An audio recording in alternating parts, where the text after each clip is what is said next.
happy, actually, that now there is a new approach, I would say, to Bosnia as a whole. And myself, coming from Republika Srpska, I have to say that I'm very happy with that approach. You mentioned one very important issue here. It is this southern interconnection, which means that the U.S.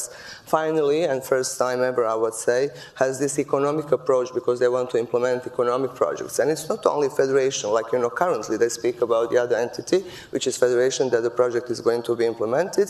But on the other side, like, and this is one of my topics also when I discuss this with representatives of institutions, U.S. institutions, is actually to see what we can do in order to have kind of, to replicate something like that in Republika Srpska, because we are also interested in having American investments there. And, there are discussions about many other areas like infrastructure, energy as a whole in general.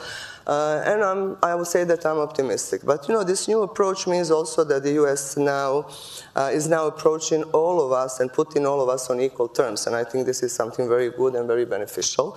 And you mentioned sanctions, like, so many people in Republika Srpska, like, individuals, officials, politicians, people from institutions or institutional setup, and also businesses, they have been under, like, they were under sanctions, and I think it is a great move, actually, that the new U.S. administration just, decided to lift all these sanctions, like, in one go. So, all of them just disappeared. That means that, there is a new day, and I think that all of us, need to, see the benefits of this new day. And we are very willing to work hard and closely with the U.S. administration in order to see these economic benefits, but also political benefits, and also, of course, security benefits. And, we are very committed to that cooperation, and basically that's why I'm here.